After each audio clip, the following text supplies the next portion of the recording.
If you've been searching for the official Moxwin.top website and came up short, you're not alone. Despite numerous social media ads and huge promises, something feels off. In this 3-minute review, we'll break down what we found online about Moxwin.top, based entirely on third party research, scam reports, and user alerts.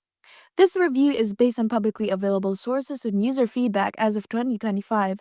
We are not affiliated with Moxwin.top and this is not a financial advice. Always do your own research before using any online platform. The website scamdetector.com gives Moxwin.top a very low trust score of 16.1 out of 100. It's tagged as controversial, high risk, and unsafe.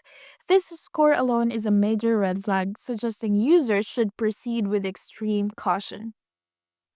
Malware Tips outlines how Moxwin.top operates a multi-step scam.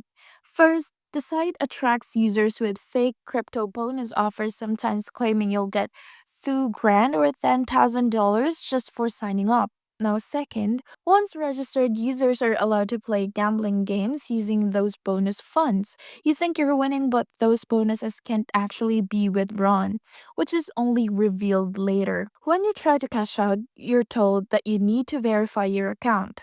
Verification means paying $150 to $500 in real money. And that's where many people get trapped. After paying, Moxwin comes up with endless excuses, more KYC steps, technical issues, more deposits, until they either ghost you or shut down. Grand and Soft confirms that Moxwin.top is a scam. It mimics legitimate websites and uses fake testimonials to trick users. The layout looks professional, but its real purpose is to collect your personal and financial data. Once you interact, the risk of losing both your money and your data is very high. All signs point to Moxwin.top being a scam. From fake promotions to withdrawal traps and constant stalling, the goal is clear. Get your money and disappear. There's no transparency, no real customer support, and no trustworthy proof of legitimacy. If you come across Moxwin.top, steer clear. Now, if you found this video helpful, don't forget to like and subscribe. Thank you for watching, and I'll see you in the next one.